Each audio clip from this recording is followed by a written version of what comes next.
Now when a girl reached the age of 18,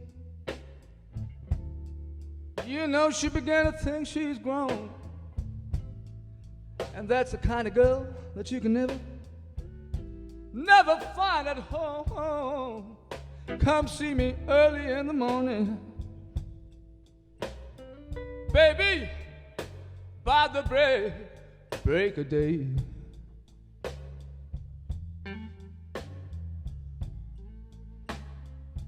Yeah, then you can see me hugging my pillow, where my baby, she used to lay.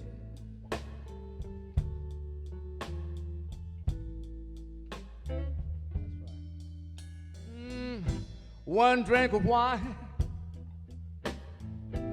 and 2 drinks of gin.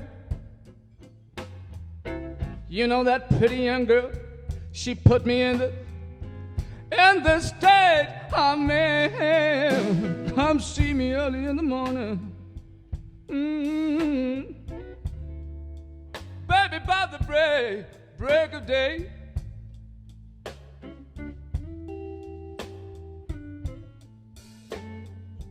Yes, then you can see me hugging my pillow, where my baby, she used to lay.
You know, I passed by the Brunswick,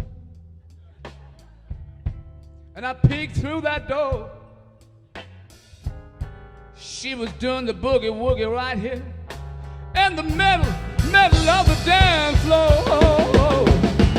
Come see me early in the morning, baby, by the break of day.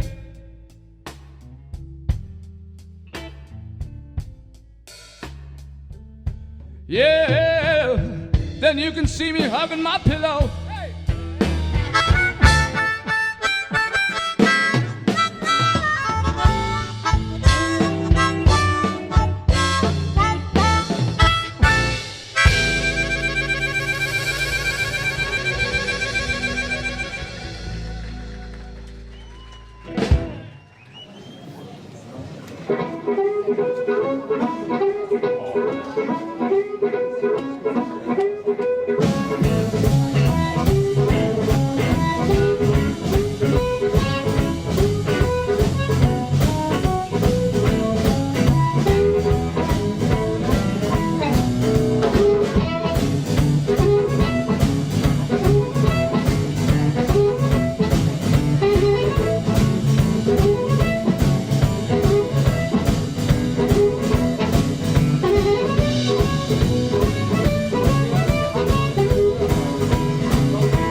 California. Oh my goodness me.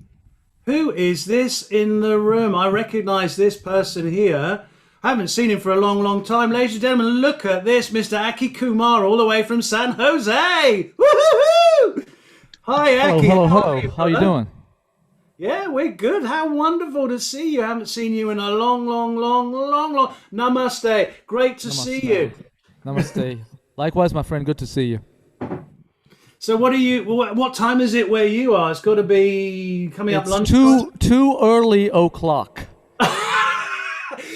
You remind me of Spa 2 years ago when Charlie McCoy came in to do his workshop early in the morning. Someone said to him, "Charlie, how you doing?" He said, "I'm okay, but I slept too fast." That's great. I'll tell you, man. It's my schedule has been almost UK hours this year.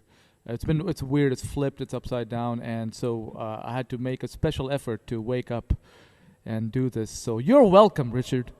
Well, yeah, I get the message. So, yeah, you've turned nocturnal, haven't you? I have. You're turning into a vampire. They're going to make a TV series about you very soon, right?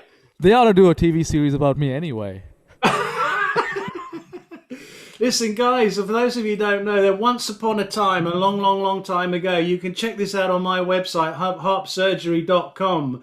Long, long time ago, when I used to be a flight attendant, a cabin crew member, Virgin Atlantic, and I found myself in San Francisco, and I was trying to head down south to San Jose to see Dave Barrett. Dave was busy. He said, "Hey, I'm not free, but go and check out this new cat at Biscuit and Blues Club in San Francisco. This new cat called Jason Ritchie, and one of my students is going to be there by the name of Aki Kumar." Sure enough, we hooked up at the bar, had a couple of beers, watched Jason, and we never looked back. I used to come and you were so kind. You used to let me stay at your place. I used to jump the cow train right from San Francisco down to San Jose. I know the way to San Jose, and I don't care for LA. That's just one big freeway, you know. Oh, I love Um, it.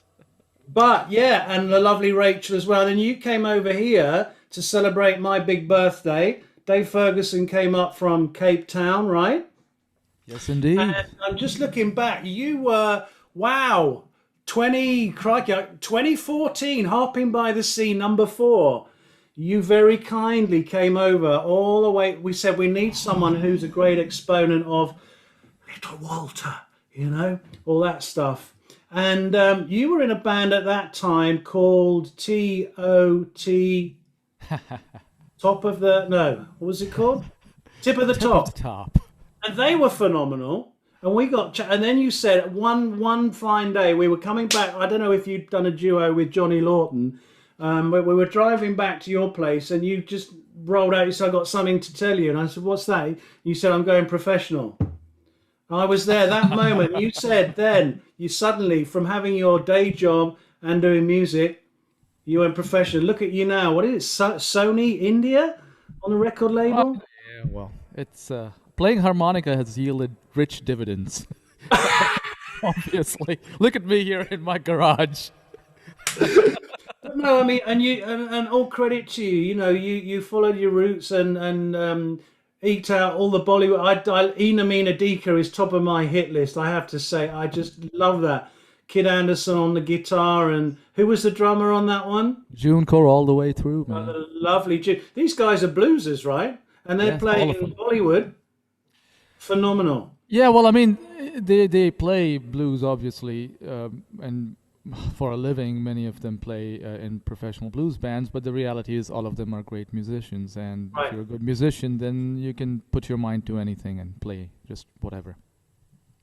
Well, I have to say, I agree with you. They are fantastic musicians, and you've got such a great scene there. I remember coming along, and you said, "Richard, you look tired out from the flight. Go and have a nap, and then we'll go out for dinner." Knock on the door, dinner time. Rich, wake up, man. We get in the car, and we went out, and I'm sitting there like hanging, absolutely hanging, and I can't remember what I ordered. Next time I look up again, and Rick Esterin's sat opposite me. Kid Anderson's over there. I wouldn't be surprised if Gary Smith walked in, and I just thought, what planet am I on here? Sitting there. So thank you for that, and thank you for your friendship, and thank you for coming back.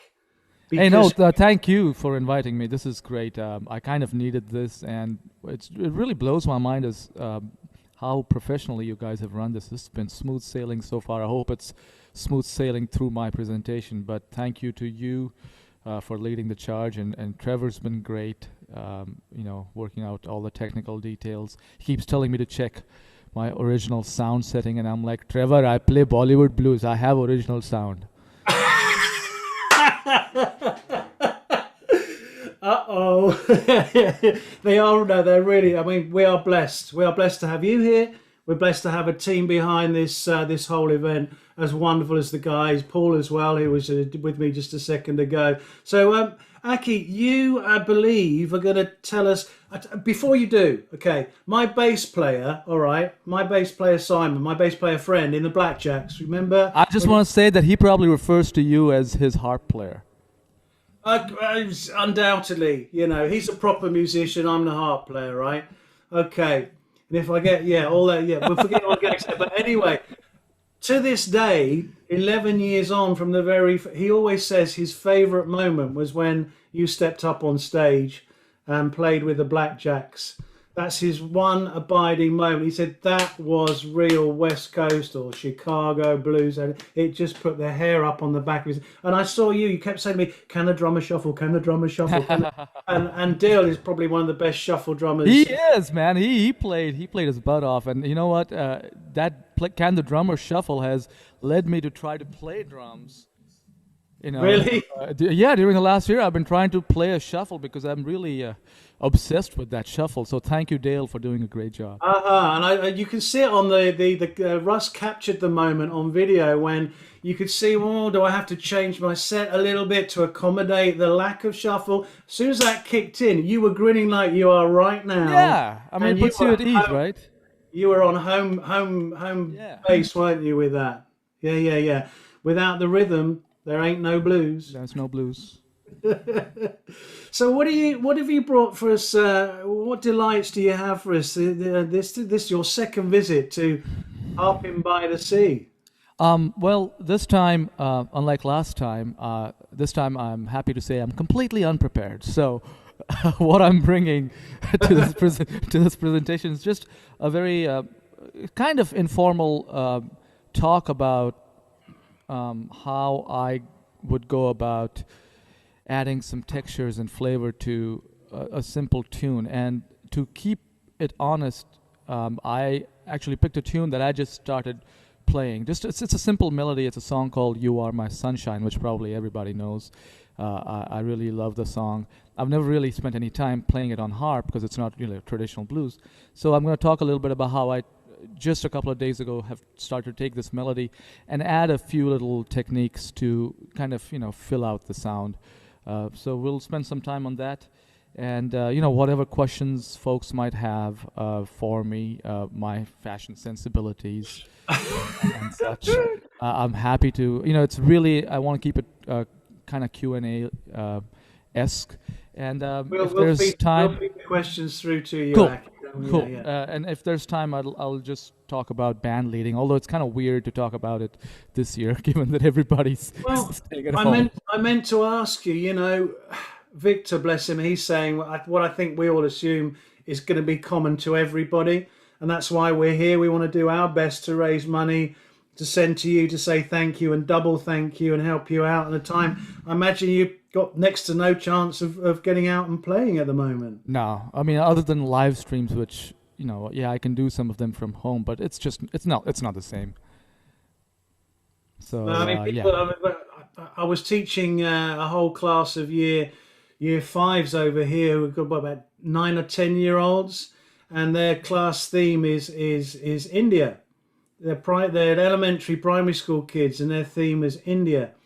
And at the end, I showed them a video of you performing Ina Mina Dika in a park, in a big stage. Yeah. And they, the thought that you've not been able to do that where you are in your absolute element, fronting a band and engaging an audience, is quite a skill.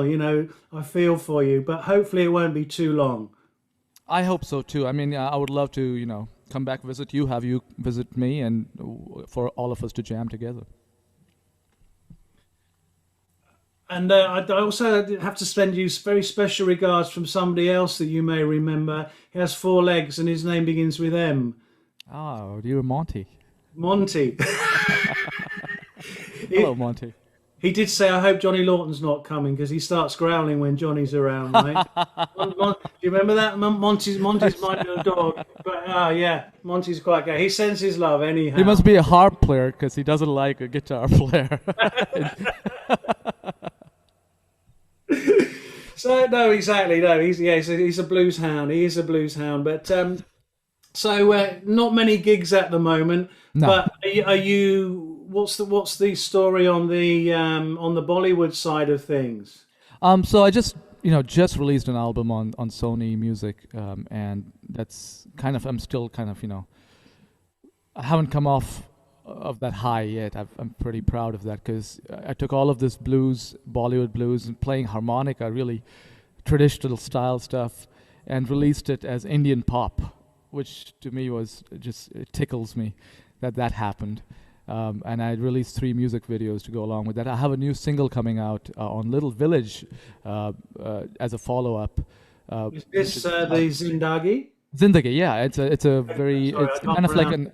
No, it's good. Yeah, actually, your Hindi is really, really good, my friend. No, I've heard you speak Hindi. Acha. See, there you go. And you need to compliment me on my English now.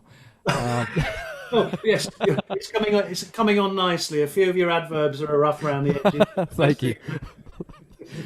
So I'm looking forward to that single because it's really unlike a lot of what I've released. It's a reggae song and it's in Hindi and it's very feel good, uplifting, and I'm trying to get everybody's spirits up with this next release. Fantastic. So. Coming into you performing as a front man, I would love to know some of your top tips. There was one bit on one of the videos where suddenly you leaned back and said, box blues, blah, blah, blah, bing, bang, bong, and wallop. The band was straight in on it. So, that kind of thing. What sort of, from your experience, what are the important things that a harmonica player, perhaps, fronting a band needs to know and think about? So when you're fronting the band, first and foremost, it depends on how the band came together. Really, that dictates a lot of how you go about guiding that band or leading the band. If it's a well-rehearsed, well-oiled machine, like my band does these days, it's the same crew usually, and I don't need to, do a lot of band leading so much. They kind of know the material and such. But if it's kind of a less rehearsed affair, more of a jam kind of affair, you kind of have to know the strengths of the players and the musicians that you're working with and play to that. So if I was, if I did lean back and say box blues, then I know that the guys I'm working with, the folks I'm working with, know what that means. It means it's a box style shuffle. When I say blues, I probably mean 12-bar form. That's all of that is implied in those 2 words, and I know that these guys know what the heck I'm saying when I communicate those 2 words. So I had some confidence in that. So it really comes down to that. 12-bar blues, most of us are going to be familiar with that. I don't know if you have can I twist your arm if you have a harp nearby? Could you just give us an idea of what a box blues, what that actually means? Yeah, I have a harp, and I'm probably going to play this in second position, so that's E. So a box shuffle, I won't even need to play harp, I'll just hum it. Typically the pattern for the bass line would go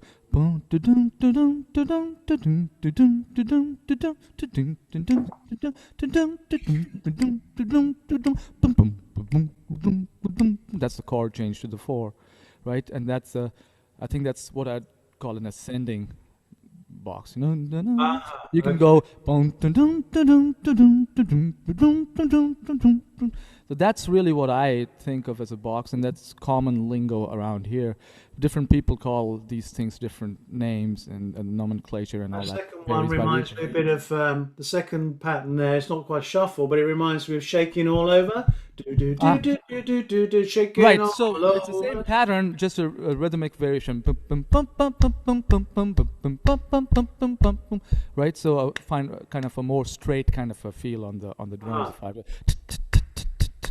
But if I was shuffling, it would be Okay. with the backbeat. So if I was to play this on the harp, just to let the band know, I'd probably want to emphasize those things, both the tempo and the feel, and if there's a backbeat, I want them to kind of feel all of that.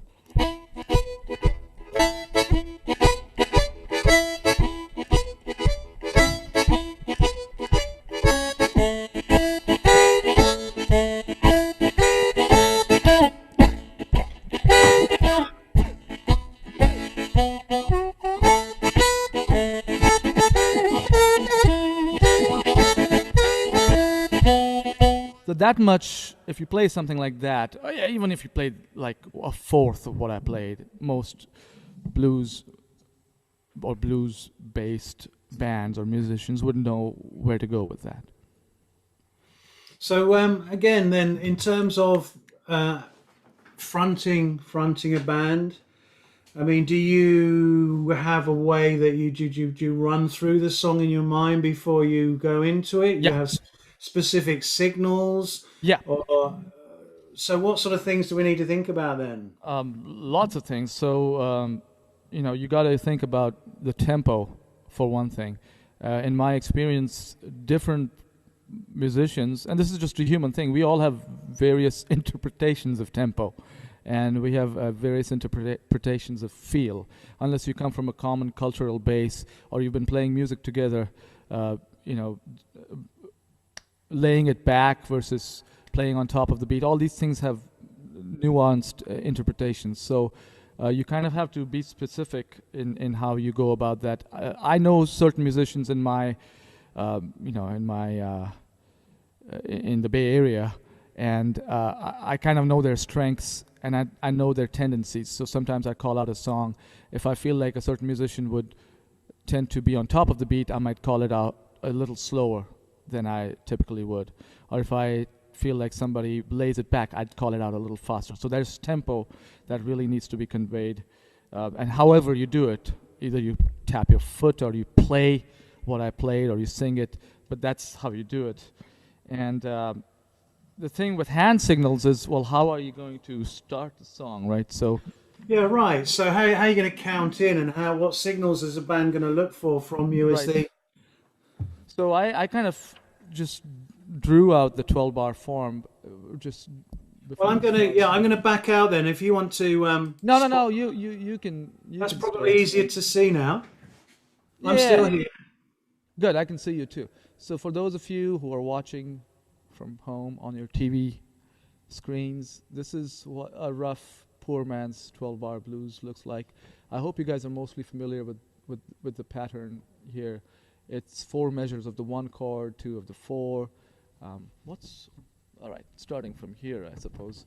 So boom ba boom da doom da doom da doom da doom da doom da doom da doom ba boom ba boom ba boom ba boom ba boom ba boom ba boom boom ba boom ba boom ba boom. That pattern onto the 5.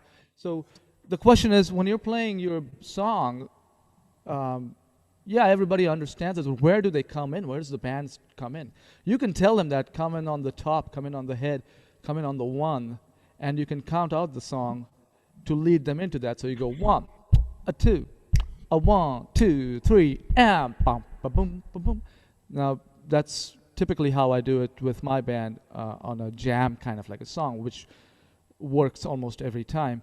But you could also say come in on the 4, and you by yourself you lead the first 4 measures of the 1, which allows you to set up all these other things, these other variables we talked about, the feel and the tempo, and even what kind of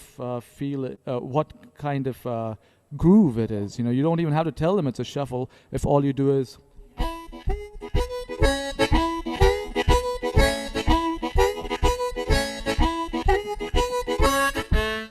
that's the 4 coming in. And if you've told them ahead of time, come in on the 4, after you played those 4 measures, they know to come in all together on the 4. That builds up a lot of tension, right? And when they do come in, it just smashes it, huh? Yes, it does. It's actually a very useful kind of a stagecraft technique, kind of. I use it sometimes to go from one song to another without even telling the band anything. And typically what that means is I'll stay on the same harp.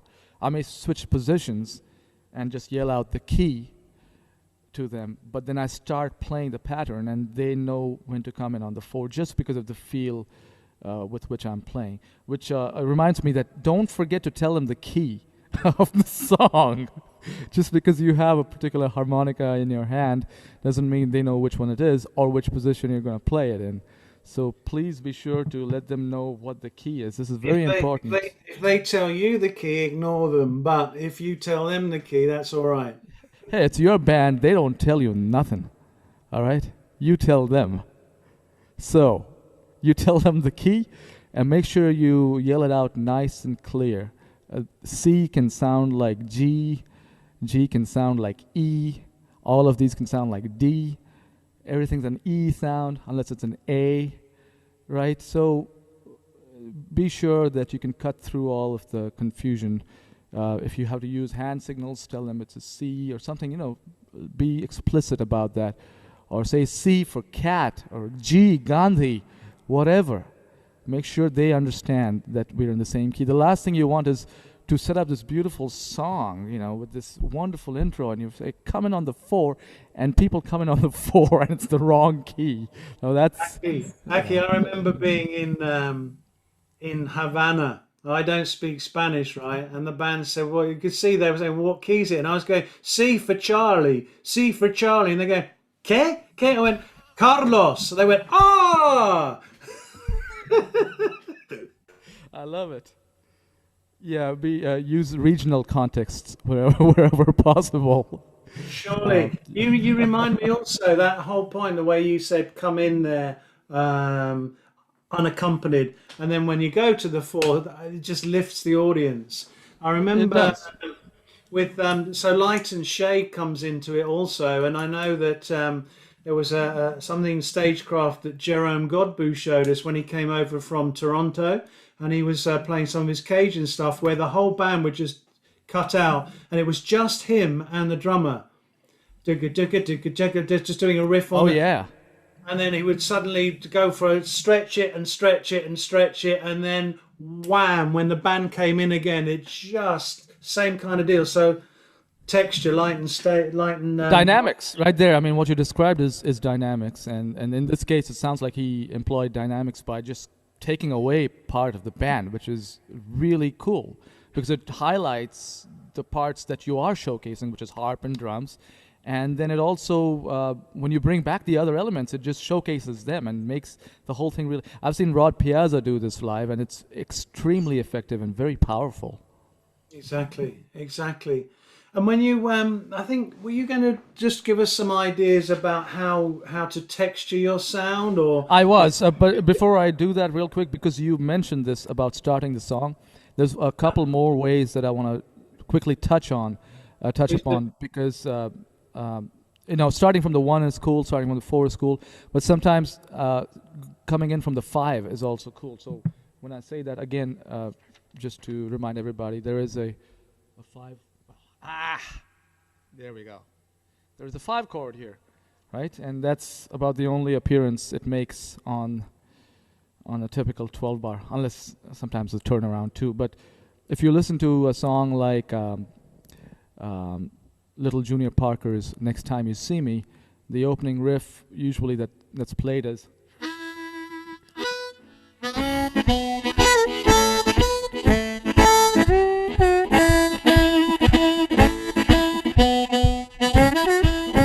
right, so that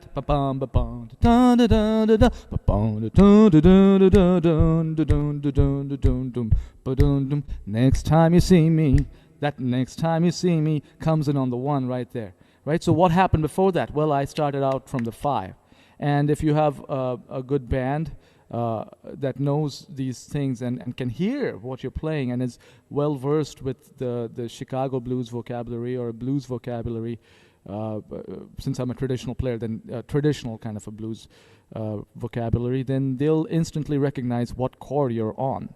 And when they hear that lick, they're already preparing to head into the 1, right? Sometimes you have guys who can even, you can lead them in from the turnaround. So you can just go from the part where it's ba bum ba bum da dun da dun da dun da dun da dun da dun da dun da da da dun da dun da dun ba bum bum. Right? So that part, that ending part, you can just play that and lead the band in to the one, and that works too. So, you know, there's lots of options here. There's good ways to end the song too, and I highly recommend ending songs. Otherwise, you're just at a blues jam. It ain't how you start, it's how you finish. It's how you finish. Really, it really is, actually, Richard, because people will often remember, like, you know, a wonderful, fantastic, memorable finish. And if you can, even if you start weak and whatever, if you forgot most of the song and perform terribly, if you give them a good ending, they're going to remember that. And there's very effective ways to end the song. One, and this is really an emergency kind of thing, just stop playing. Just, if everybody in the band stop playing, the song comes to an end. So that's generally a good way to go about it. I've seen this actually happen at jams, and it's okay. It's not quite elegant, but it gets the job done. Almost always use your hand signals. A good, effective, swift. It's almost like you're punching through the song into the air and say, boom! Right, so what are your hand signals, Aki? Mine usually is I go this. That's a stop? That's a stop for me. What if you want to keep going? Now this for me is I'll look at the band and I'll kind of keep it going. But sometimes this is also meant take it back to the 5. Or, you know, different people have different ways of conveying that. So I don't want to be a stickler for this is the only way to do anything. This is just the way I do it.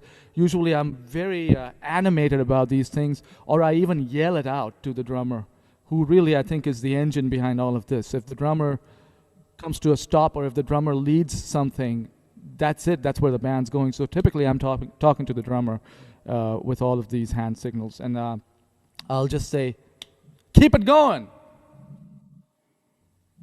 Yeah. You know, if you say that, I mean, they know what the hell you mean, right? Can't deny that one. So there's that. So let's take that turnaround, right? That little lick from Next Time You See Me.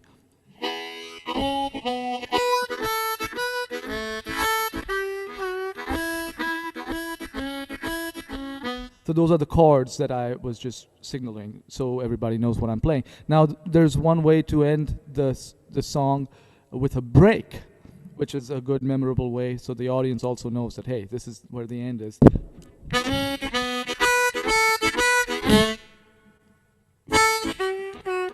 So when you signal that break right after the 5 is done, the band comes to a stop, but you play through to the end, and they'll catch you on the turnaround. So it'll kind of look like...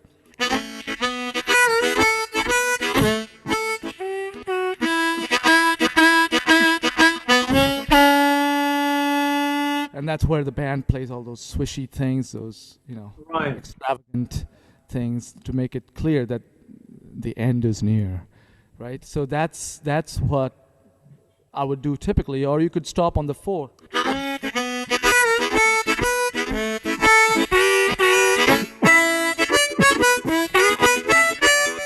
Right, that also got the job done, right? Or you can actually stop at the very end. Hey! Where no one explicitly played a break, but kind of just slowed down to signal the end. So there's ways to do it. The important thing is that you let the other people, other members of the band, know where you're going. And you can use your whole body for this purpose. There's no need to be shy in that regard. I'll throw the entire weight of my body into one move if I had to, as long as it signals to the band what that move is and what it's meant to convey, right? So don't be shy to do that, because your primary job as a band leader is to make sure everybody's on board. And also, I want to emphasize this, eye contact is critical. And it's one of the reasons I don't wear shades on stage. Really, one of the big reasons I don't, although it looks cool, it gets in the way of me being able to convey subtle things to the band, even if it's a subtle, hey, you really screwed this up, right? But the way you do it is through eye contact. You look at them and you tell them these things. It helps with dynamics, and sometimes you can help boost confidence. You can give them a look of approval. All of that helps. Eye contact is key, and everybody, I think, always needs to be looking at everybody else. And unless you're really locked in and you really know the structure of the song and you've played with each other 10,000 times and you know everybody's twitches and nuances, and you kind of can hear where your other players are going, it's important to have eye contact.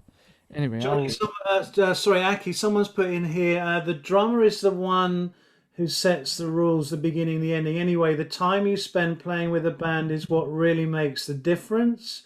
When you can communicate with just a look is absolutely magic. Yeah, absolutely is magic. And I'm very happy to say, after years of working with, in situations where I had to pretty much hire a different lineup of musicians every night almost, I've kind of settled on the same group of musicians who are mostly available on most nights when I used to play before the pandemic.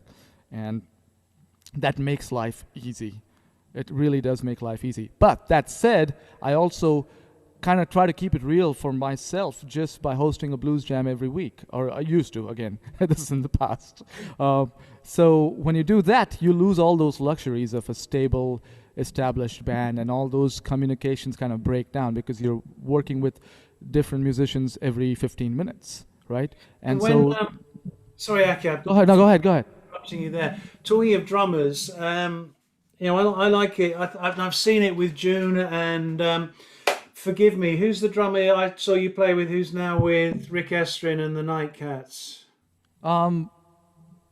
Demar, right. Yeah. And these guys, they sit there, and I call them the meerkat drummers. They're like checking out, eye contact everywhere. Now, I'm sure we've all been there occasionally, and this is no disrespect to drummers, but occasionally I've been playing a band where drummer drops their head and they're just staring down, getting in the groove, and you're trying to pass a signal and you just can't shift out of that gear because you've lost that contact. Absolutely. So short of kicking a drum or throwing a harmonica, how'd you get out of that one? You don't. You're screwed. Yeah. Okay. It's important. I mean, all of these rules we're talking about, Richard, they only work if everybody else is kind of helping you make them work, right? If I yell key of C and everybody heard it, but they don't play in the key of C, that's nothing that you can do beyond that. And it's the same thing with eye contact.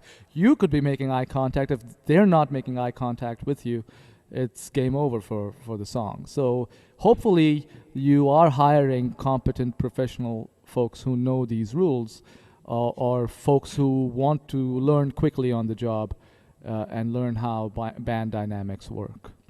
But then you got the other dimension, which is the people that are watching you. As the front person, yeah. Not only are you leading the band, not only have you probably booked the gig, driven the band there, set it all up, count the songs in, you've learnt all the words, you've got all your harps tuned up, you've learned all your parts, but you've got to then engage an audience too. It's not easy. No, it's not. It's actually, it was terrifying for me because I didn't, I knew these things in the back of my head when I was getting started in the live music performance kind of business, but it was really, it took me a long time to come to terms with how difficult all of this is.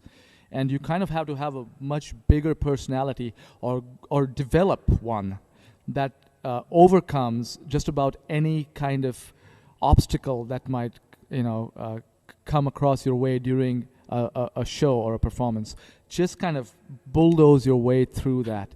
If really that's what it comes down to, because the audience will relate to that. They don't care if the band didn't end the song the way you had it in your head. What matters is whether you made it look majestic at the end. And so one of the things I've developed is, if the drummer didn't look at me and the song kind of kept going, I'm going to go for another 12 measures or another 12 after that. and make sure that it looks good when it finally does come to its eventual demise, because that's showmanship and it matters. And the other thing I've realized over the years is not everybody comes to the gig with the same level of motivation that you have, the same ambitions that you have, the same vision that you have. They may not even like you that much, right? You've got to get over all of that and make it happen. I never forget seeing you and Johnny Lawton playing, and you said, folks, at least one thing's for sure with our gigs, you'll never be short of a parking slot. And it still holds true. Plenty of parking. You've got to have a sense of humor, right? You kind of have to. I mean, really, if you don't, this is not going to be a fun thing. I assume everybody spends plenty of practice hours, and we all in our heads have this ideal vision of what kind of superstars we are on stage, and we play our perfect little Walter solo, and everyone in the audience is like, yay. But to get to the point where you can even play that solo and be heard and be appreciated takes 1,000 steps. And then once that solo is played, to get out of it, right, it takes another 100 steps. And those are as critical as the solo itself. So I'm just saying, be mindful of that, and like you said, have a good sense of good spirit about it no matter what's going on, and be a little accommodating towards your bandmates. Yeah, someone said, very interesting chat about, whoops, I've lost it, the subtleties that make music great. You can play harp as hell, but unless you're aware of all these other factors, you can't make great music. A great basketball team is way more than 5 great players. Yeah. I think that's true. Go for it. It's a sum. I think the term is sum. Some of the parts is greater than the whole. Yeah, and really it comes down to that. And the real important thing is you kind of want to hire players who, at least when I was starting out, I always made sure I hired players. Not that it was difficult, but I hired players who were better than me. They kind of lifted me up and made me play better, right? Now, these days, I'm a little more mature as a musician than I used to be, although to me, it's like a never-ending journey, so I'm hard on myself. But even looking back to the days when I first ran into you, Richard, be it in, at that gig at the Sonoma Chicken Coop where I'd have my eyes closed trying to nail all the little Walter solos. I don't do that anymore so much, even if I'm playing exactly the same licks. I'm a different kind of a musician now, but I still have bad days in my head, and the key is you hire musicians who can lift you up and make you sound better, even if you're having that kind of day. And hopefully you're doing that to them as well, right? You can reciprocate, and if they're not quite on their A game, you're good enough to make them look good. Make them look good, and they'll make you look good. That's my philosophy. And when you deal, the drummer that we mentioned before, he talks about the thing, the golden glow, that a band can establish a rapport with an audience, whereupon by the end of the evening, you've got this atmosphere and this positivity, and no one actually wants to leave. No one wants to go home because you've shared this invisible, whatever you want to call it. And it's just been it's been a spiritual experience, an emotional experience, as well as music and so on. I think perhaps ultimately that's the high spot of being a musician. Yes, it is. When you can hit that kind of vibe with consistency, then you've really kind of got it going on. And I think we all aspire to that. And if you can't get the audience there with your music, then alcohol helps. So I hope everybody is having a party and having a good time. Aki, someone here has raised a very, very important point, actually. And it isn't easy. They said they call themselves an advanced but amateur player, but still often have trouble counting a song in, especially with tunes that start on an atypical beat. Any tips? Or untypical beat. Sorry. Yeah. I would say practice that count, right? Because I'm trying to think of an atypical kind of intro right now. Nothing comes to mind, but I know exactly what they're talking about. It's something that's not quite. sometimes you Go want ahead. to count it in, but there are pickup notes ahead of the That's beat. right. I mean, yeah. So there's a pickup note. It's usually on an and. Um, uh, Here's a good example that just it's not blues related, but I came across a video on YouTube recently because primarily I watched it because of the title, and the title was, "Did the Beatles were they schooled musicians, or did they know formal music or something like that?" And so the YouTube was basically touched on whether they understood music theory in depth, whether they could read, whether they could write sheet music. But it also touches on this point of counting out a song. And if I get a chance later, Richard, I'll find a link to that and send it to you so you can share it, because it shows 3 or 4 examples of the Beatles counting songs in, and none of the songs are like each other. Each of them is counted in differently. Now, I'm sure because they wrote those songs, they kind of innately, they'd internalized the count, so it wasn't a big thing, to count it in. But there is such a thing as knowing how to count every song in, and I'd say it's always good to practice that particular count. Actually, we warmed up today, funnily enough, with a Beatles song called "All My Lovin'," and I said to folks, it's a counting of 6. 1, 2, 3, 4, 5, 6. Close your eyes. Yeah. There you go. And there's your downbeat. There you go. That's it's not easy though, is it? Learning to. No, it's not.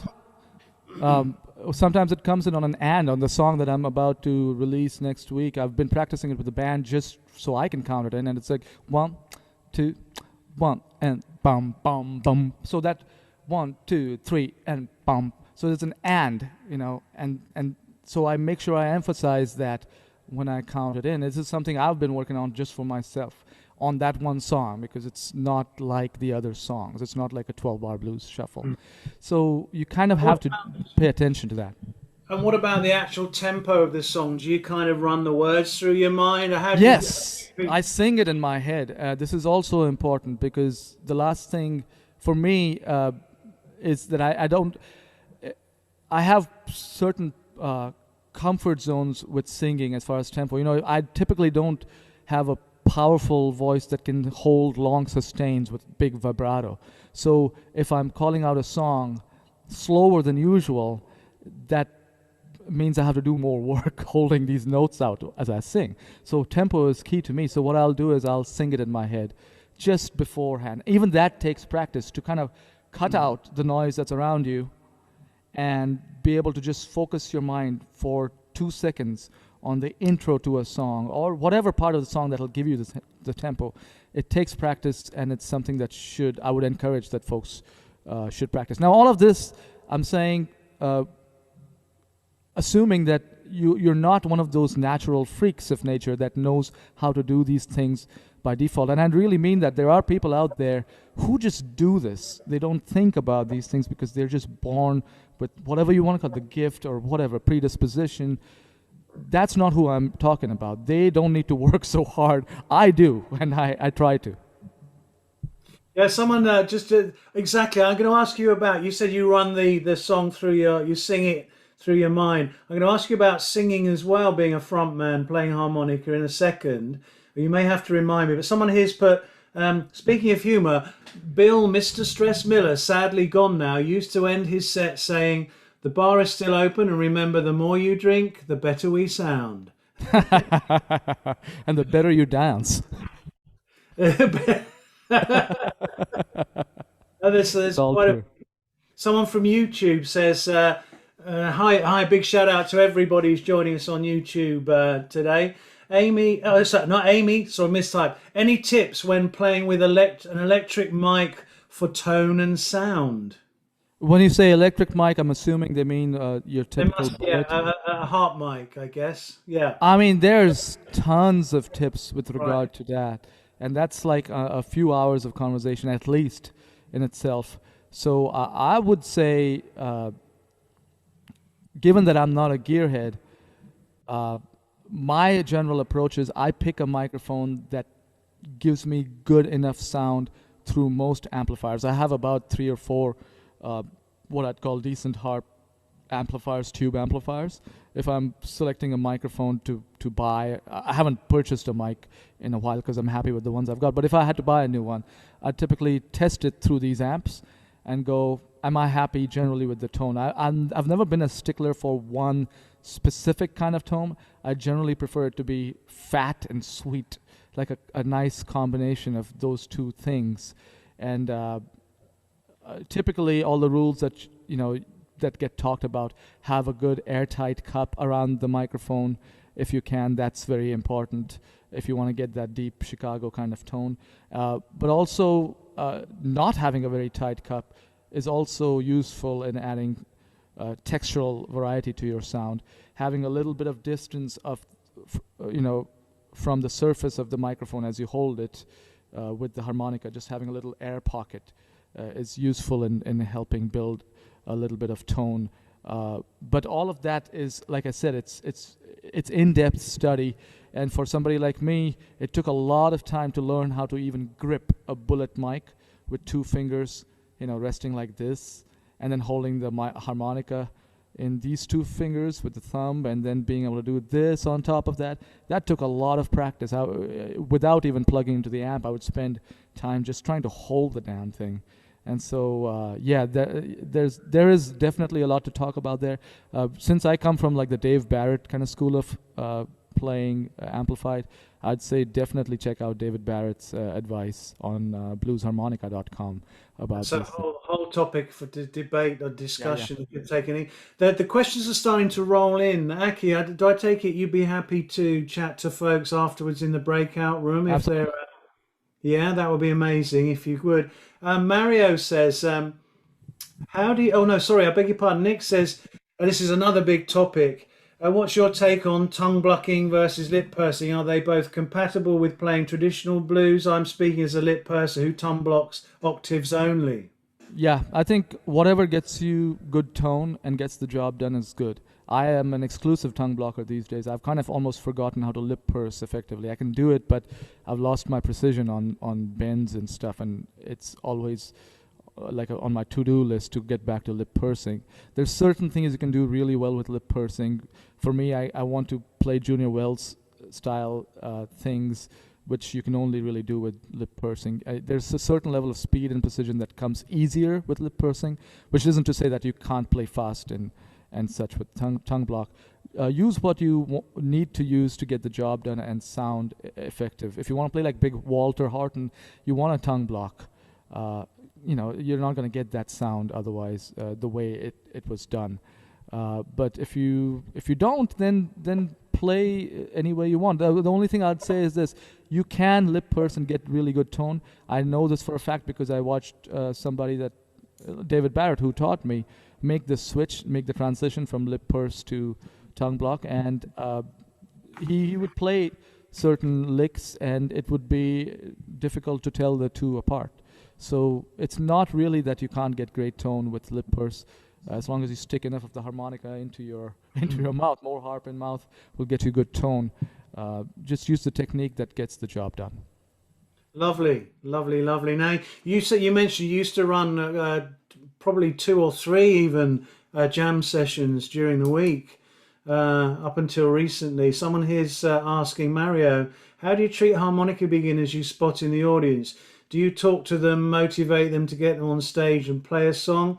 Or the opposite of that? Everyone knows these harmonica players who play in a band and they pick up the wrong harmonica and they perhaps don't stop. What do you do short of throwing bottles? Whether or not somebody has the right level of whatever authority or mastery over the instrument, it's not as important to me, especially on the harmonica, because it's not like drums. Drums is a critical piece of the band in the sense that if the drummer isn't playing anything right, it doesn't matter how good everybody else is. Your beat is shot and the song is dead. However, if you have a really tight band and a beginner harmonica player playing on top of it that isn't playing anything spectacular but it's kind of in the right key, it's going to be okay.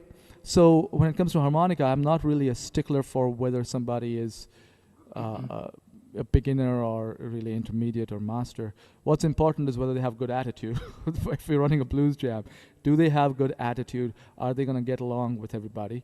Do they have confidence? So if they're going to be on stage, are they playing a support role or are they leading the band? If they're leading the band, they've got to show me as a jam host a little level, some level of confidence with doing that. And I can ask a few questions and figure that out pretty quickly. If you're a local jam host, you kind of know the pool of musicians that attend regularly, so you kind of know who's who and what's what. But yeah, it depends on the role the harp player wants to play. If they're leading, definitely then it's a higher level of responsibility. They've got to know the song, they've got to know the words that they're singing, or the instrumental they're going to lead, how to lead. All these things we talked about, band leading, they kind of have to demonstrate some of that.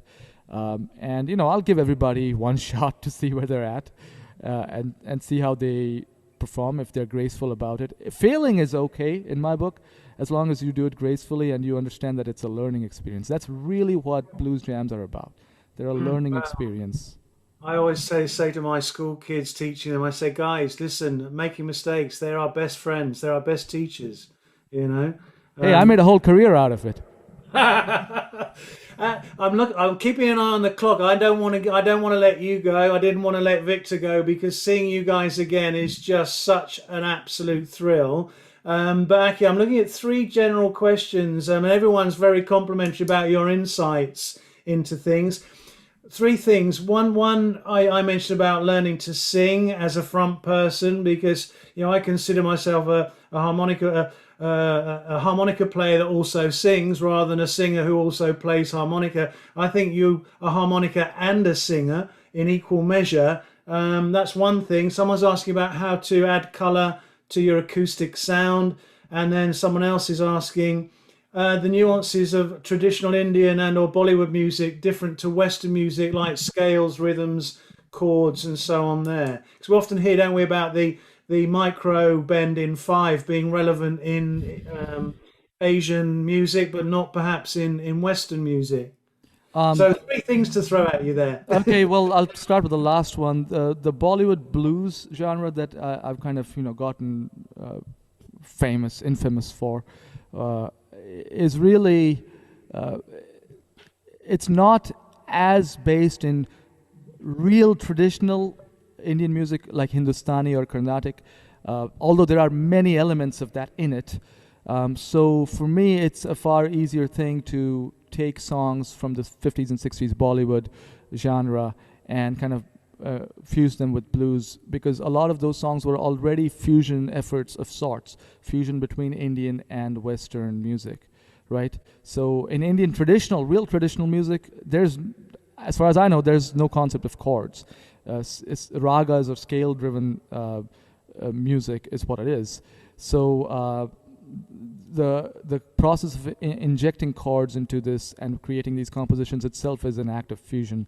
And for me, I don't know technically about the nuances of which raga or which note I might be accessing when I'm singing a certain melody a certain way. I just know that because I'm Indian, I grew up listening to that music my whole life. When I sing, those elements kind of just sneak into the way I sing. And it's just part of me. I kind of had to unlearn it a little bit to sing a straight ahead kind of, maybe a Beatles song, which I love Beatles. So to sing more Western material, I kind of had to stop doing that. But these days I'm letting myself go into that direction and really sing the way I naturally would have. So Indian singing is kind of innate to me. What was the first question there, Richard?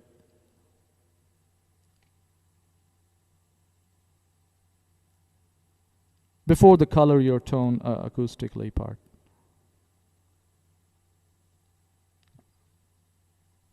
I can't hear you. I think you're Sorry, colouring your acoustic tone. Sorry, I was muted there. My acoustic tone was pretty rubbish just then.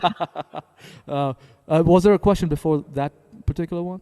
I mentioned about actually, did you have to learn to sing as well as learn to play harmonica? I've kind of always been like a shower singer, one of these guys who's enthusiastic about singing, but I tried to take formal lessons in my 20s just to kind of get some vocal tips and learn some exercises, and I sometimes still fall back to warm up my voice on those drills and exercises. But singing to me has just been like an ongoing journey, just trying to find the best way to employ my voice to sing a particular song. There are certain genres or subgenres like soul that I stay away from, because I think you really have to have a certain texture to the voice, a really good vibrato, for instance, and kind of culturally, like, you know, black gospel singers, they come from a culture where they understand the nuances. It's like when I talked about me singing Indian music, I grew up with that, so certain things that happen in Indian music I just know from being a child listening to it, and that's the same with gospel and soul. So I haven't really tried to sing that material. I think unless I find some magical way to make it my own, I probably won't. But I usually just try to sing material that I think I can convey emotionally with the voice that I've got, and I've gotten better at it over the years. So really it's an ongoing experience kind of thing as far as vocals go. Well, I think you're being very modest there, frankly. I love it. I mean, your whole performance. You are somebody who I regard as a very strong singer, very strong harmonica player, but also an exceptionally skilled showman. Well, thank you, brother. You know how to light up a room, light up an audience. There's no doubt about that, and that's been captured on video. It's for everyone to see, including, you know, what you did at Harpin by the Sea when you first came over. Well, I would thank you. put money to come and see you any day of the week, Mr. Kumar. Thank you so much. I'm hoping that our wonderful audience around the world, they're joining us. We've had somebody from Mumbai who's joined us. Yeah, I can't see them on the feed now. But Amche Mumbai, Marathi Manus. We did, yeah, and we've got people in Hawaii, Mumbai, in all over joining us today. I love it. But don't forget to tell us where you're tuning in from.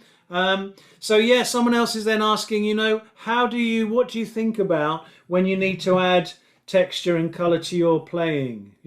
So I'm going to very quickly run. I don't know how much time do we have. 5-10 minutes? We got a good 10 minutes left. Yes. 10 minutes. I'll run very quickly through a song that I just picked up. I really like the movie Oh Brother, Where Art Thou, because the soundtrack to me was it kind of introduced me to Americana and such, which I hadn't heard before. So the song You Are My Sunshine is one of the songs I've been kind of wanting to play for many years, almost 2 decades, and I haven't done that. So just a couple of days ago, I sat down and tried to play it. And the melody, you are my sunshine, my only sunshine.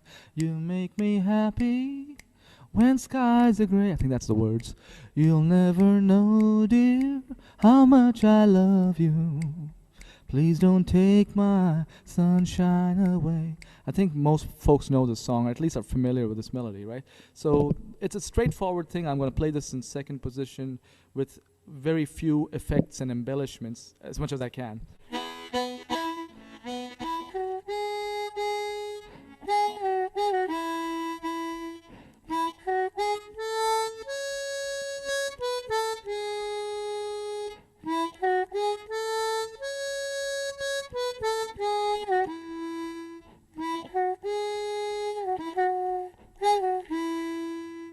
So that's just the straightforward melody.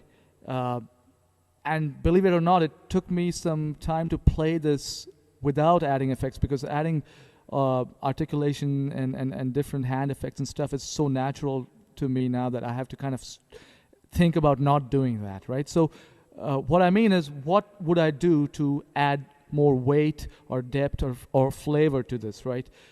You hear any great player, Victor, who went on just before, is a killer example of this kind of stuff. Victor, he does this all the time, and again, he's a guy who probably doesn't think about it, but you can hear it. Even when he was playing the most simplest example of Gary Primish, like, he was putting a lot of stuff in there that's technique, and it adds so much flavor to the sound. So what can I do here? Clean, simple notes right now. One simple thing I could do is go back to being a beginner and be a little sloppy in my playing. So instead of playing the 3 draw, which is really playing the 2 and the 3 holes cleanly, I could add a little slop and bring in the 4 draw when I'm playing the 3 draw, bring in the 3 draw when I'm playing the 2 draw, and that changes this to.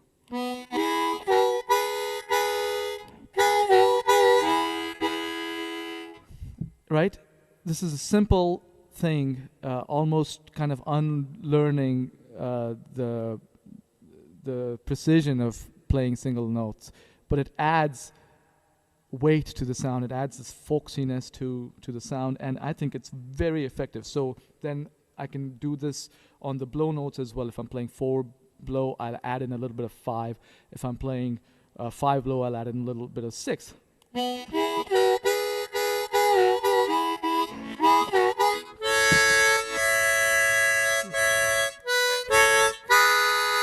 Now note, when I did the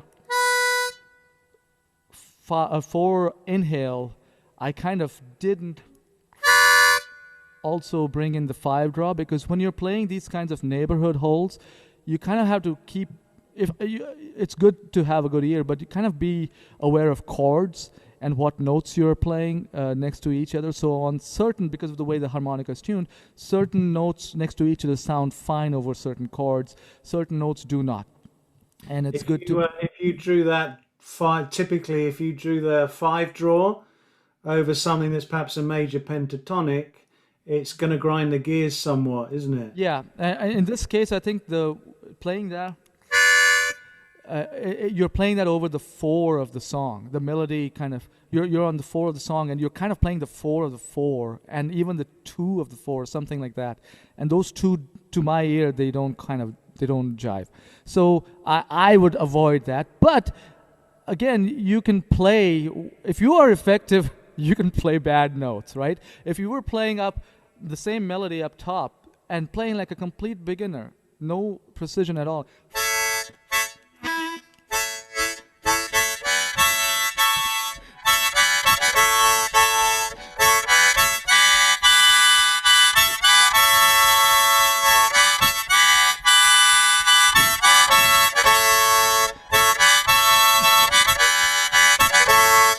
was great, man. If I can, pat myself on the back, I think that was great.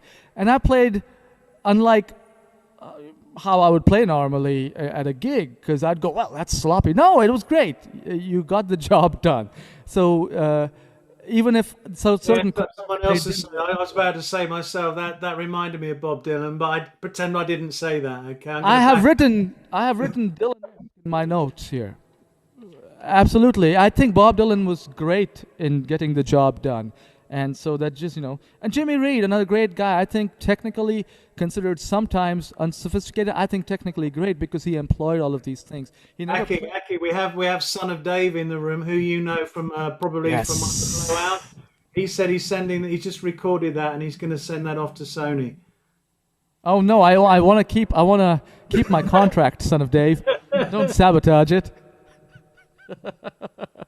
So that's really one very cheap and effective way to add like a little bit of flavor and variety to your playing. You can also tongue slap. For those of you that know how to do this technique, it's Rice Miller or Big Walter use this very effectively, which is really to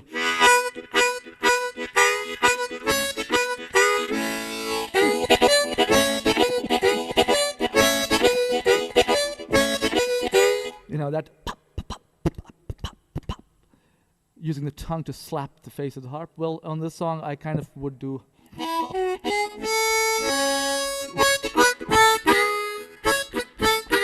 instead of just playing. And the cool thing with any and all of this is you can mix and match as you want. You can play one note single cleanly, and then the next note with whatever effect you want to add on top of it, and then switch it around the next time. And even though you don't really explicitly think about it, the audience is, kind of considering that to be a different lick almost, subtly, because you're playing the same lick with different variations, and it gives you a lot of options as you're playing. One of the things I do constantly is I switch between using 2 draw or 3 blow. It's the same note in second, on the harmonica, but in second position it's the root note. And so I could play just you are my son, you are, so that note for R, right? Could be 2 draw, it could be 3 blow, right? When I play 3-blow, I add a little bit of a tongue slap just for effect. I don't try to add too much because that is actually a chord. If I add too many notes into that tongue slap, and it's a 4 chord where it doesn't need to be, but I'll add a little bit, just, it helps add that little flavor. Sometimes it just helps me exhale, get air out of my lungs if I have to. So there's that. I wonder if I could, forgive me for interrupting you there. I'm Go ahead. keeping a close eye on the clock. I wonder, could we persuade you to play the whole piece? Or Sure, I'll play a couple of rounds of it. Let me switch to a better harp. This is kind of going out of tune. Or if you A had flat some. whatever, we'd love to hear you play something. If you, You know what? Since I brought this one up, let me see if I can play it with a few of these effects that I'm talking about. Sorry, it's an A flat harp. So if you're playing along, you don't have this, you're screwed.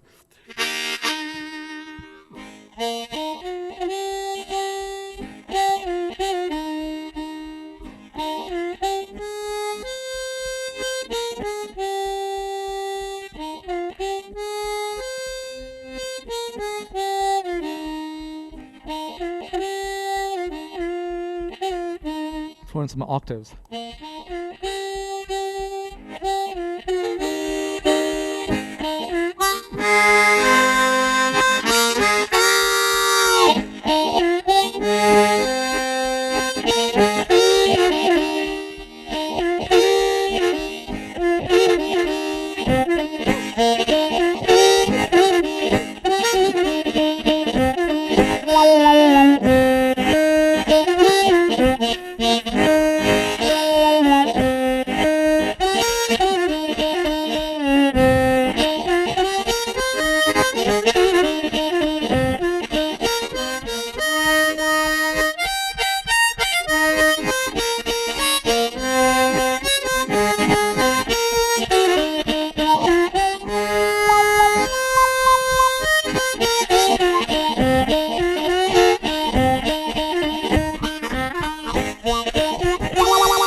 Sorry, I had to end it with that silliness.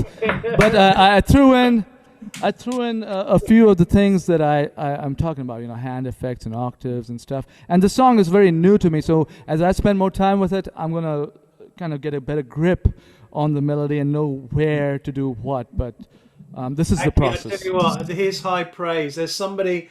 He must be from Spain somewhere. His name's Victor Puertas. He's put a message in here that says, "Go Aki," not 1 exclamation mark, not 2, but 3. How about that? That costs extra. Thank you, Victor.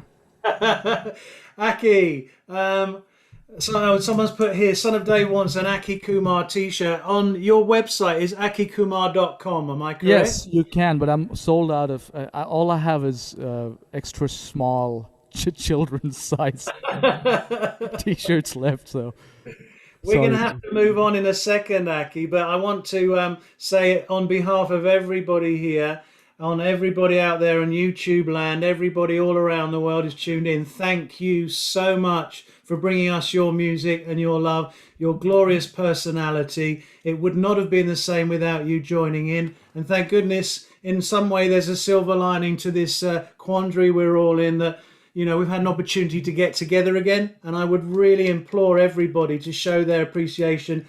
Put some, we call them beer tokens over here. You have a tips jar in the States. Put some money aside, folks, whatever you can manage, because Aki's out of work. All our wonderful musicians are out of work, and they deserve our support. Aki, give my love, please, to your gorgeous wife, Rachel. Take our love back with you. Spread it around all your friends in San Jose, won't you? And I sincerely hope we can get you over this side of the pond before too long. Thank you. I feel like I'm there already, but I really appreciate you inviting me to this. I've had a great time. I'm going to stick around and tune in. And if anybody has any questions, they can reach me at akikumar@gmail.com, or just go to my website and contact me. I'm on Instagram, on Facebook. There's various ways to harass me.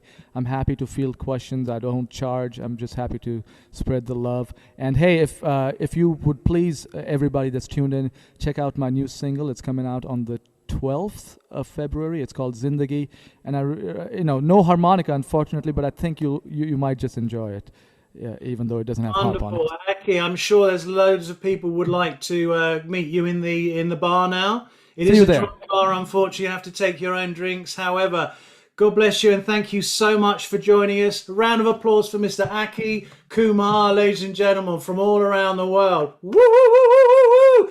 Uncle Russ, would you be so kind? I hate to say it, but we need to run VT. Aki, goodbye. Thank you so much.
Since I met you, baby, you're the one I'm thinking of.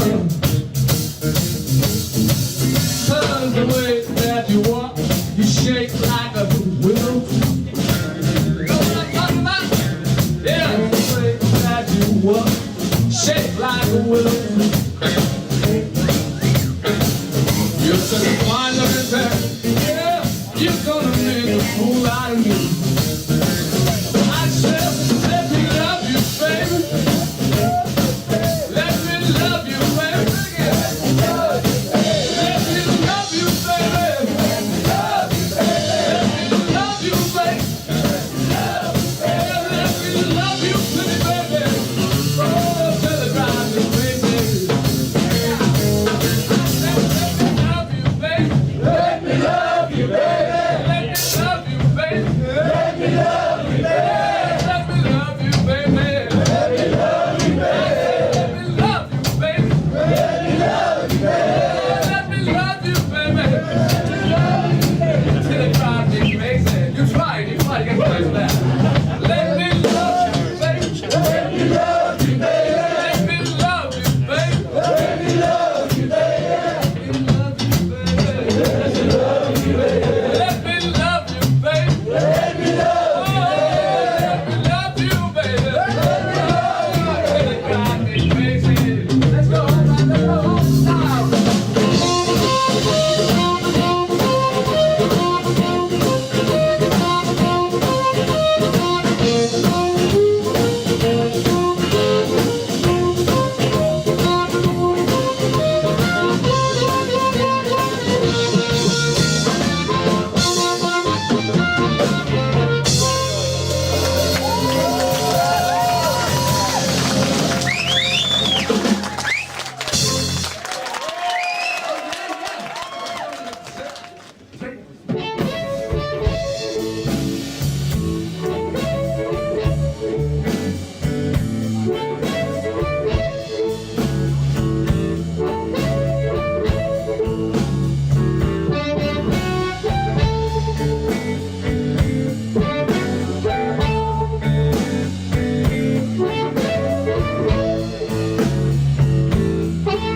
Blues with a feeling. That's what I have today.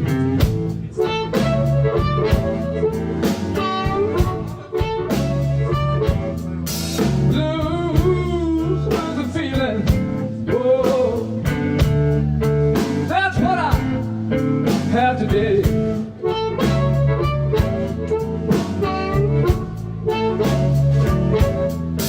I gotta find my baby.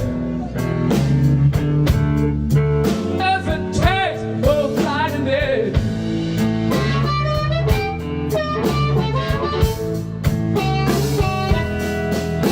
What a lonesome feeling when you're by yourself.